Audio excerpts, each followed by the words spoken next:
Hi, today we'll be learning about Chapter 12, Managing Conflict. Conflict is inevitable, but there is a way to manage conflict. Conflict is used in various forms through angry shouting, going to court, through silence or nonverbal communication that we learned about in Chapter 6, or even physical fighting. The movie 10 Things I Hate About You illustrates how conflict cannot be ignored, but it can be tamed. 10 Things I Hate About You is a modernization of Shakespeare's Taming of the Shrew. However, there are some distinct differences in this high school version. Kat, essentially the shrew, is different from her peers. She's rebellious, doesn't care what people think, has a bit of an attitude, and is very opinionated. Bianca is her sister, who's the complete opposite of Kat. She's girly, loves attention, and in a way is self-centered. The conflict arises because Bianca wants to start dating, but their father is very overprotective and implements a rule he believes will work against Bianca. The rule is Bianca is allowed to date if Kat starts dating. This rule is what opens up Pandora's box and it unwinds all the conflicts presented in the movie. There are various parts to a conflict, and the first is expressed struggle. For conflict to exist, all people must know that some disagreement exists. An expressed struggle doesn't have to be verbal. It can be nonverbal. It could be through a dirty look, a silent treatment, avoiding the other person, but both people have to recognize that a problem exists before it can be called a conflict. Perceived incompatible goals means that all conflicts look like it's one person's gain and another person's loss. Cameron, who's depicted in the picture, is a new kid in school. He develops a crush on Bianca. He starts learning French for her, tutors her, and once he finds out about the rule, he decides to make up a plan that involves the most popular guy in school, Joey, who also likes Bianca, to pay the meanest, most intimidating guy at school, Patrick Arona, to take Kat out on a date.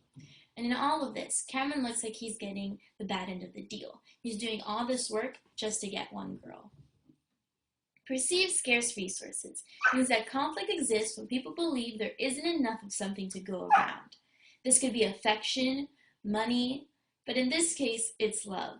It's a teenage romance. Bianca is loved by both Joey and Cameron, but ultimately, she can't have both. And on the other hand, Patrick is trying to get Kat to love him, but Kat can't find those feelings for him, just yet. Number 4 is interdependence. The people in a conflict are dependent on each other. The welfare and satisfaction of one depends on the actions of another. In the movie, they all interdepend on each other. Bianca depends on Cameron, who depends on Joey to pay Patrick, who depends on Kat, which creates a huge interdependent love triangle. Inevitably, conflicts are bound to happen, even in the best relationships. The challenge is to handle them effectively when they do arise. Unhappy couples defend themselves instead of listening to their partner. They use you language from chapter 5 instead of I language. In the case of the movie, Kat keeps questioning Patrick's motives. Why do you want me to be like everyone else? What's in it for you? These are the forms of conflict. Now let's look at the conflict styles. There are 5 conflict styles. The first is avoidance. It's a lose-lose relationship. It occurs when people ignore or stay away from conflict. A good example of avoidance throughout the movie is Kat and Bianca. They don't interact much with each other, even though they're sisters. They tend to solve their conflict by ignoring each other's requests. And it isn't until the end of the movie where Kat tells Bianca the truth of why she wants her to stay away from Joey. Number 2 is accommodation. It's a lose-win relationship. It occurs when we allow others to have their own way rather than asserting our own point of view. Accommodators have low concern for themselves and high concern for others. I noted earlier that Cameron looks like he's getting the bad end of the deal. And overall, he is. His plan backfires on him when he finds out that Bianca tricked him into helping her so that she could end up dating Joey. Cameron let his generosity or his love for Bianca to use him. In the US, avoidance and accommodation is seen very negatively. It's seen as you're a weakling, you're a doormat, you're spineless, but we'll get back to that later. Competition is a win-lose relationship.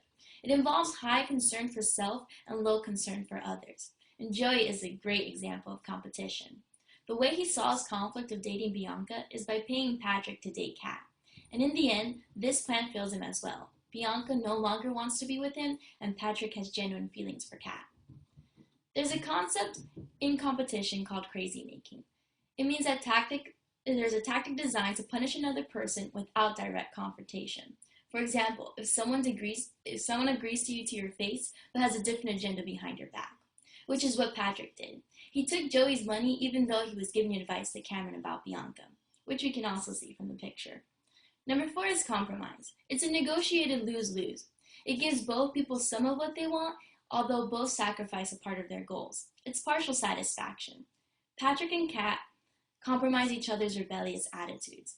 He removes his mean and intimidating attitude, and she removes his I don't care attitude. They really learn to tame each other. Number 5 is collaboration. It's a win-win solution to conflict. It has high degree of concern for both self and others, with the goal of solving conflicts our way. There's a scene towards the end of the movie where everyone's at prom and Joey confronts Cameron about being with Bianca. Joey pushes Cameron and Bianca comes from behind and starts punching Joey in the face. And as she's doing this, she says, "That's for Cameron, that's from my sister, and that's from me."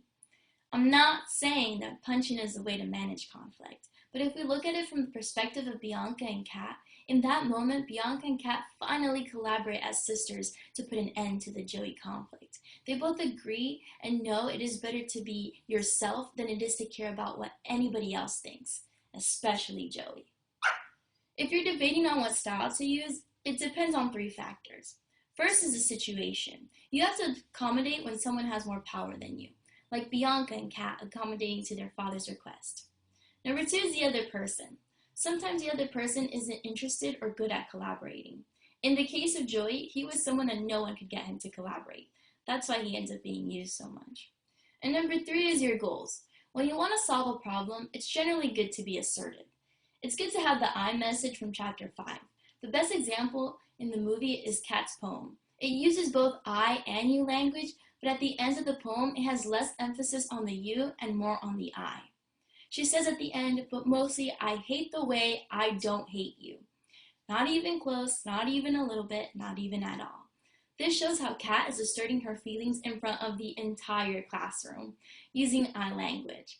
You don't want to use you language, especially when it's your goals.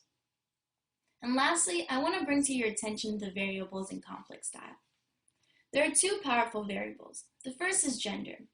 Gender, according to our text, are boys managing conflict more aggressively, demanding, and competitive, and girls more cooperative and accommodating and submissive. But in the movie, Kat is an exception to this rule. She's educated, opinionated. She doesn't let others bring her down.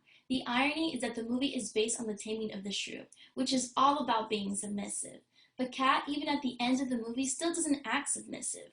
She just learned to manage her conflict. She switched from you language to I language and learned to express herself more and not just have these walls up that keep others out.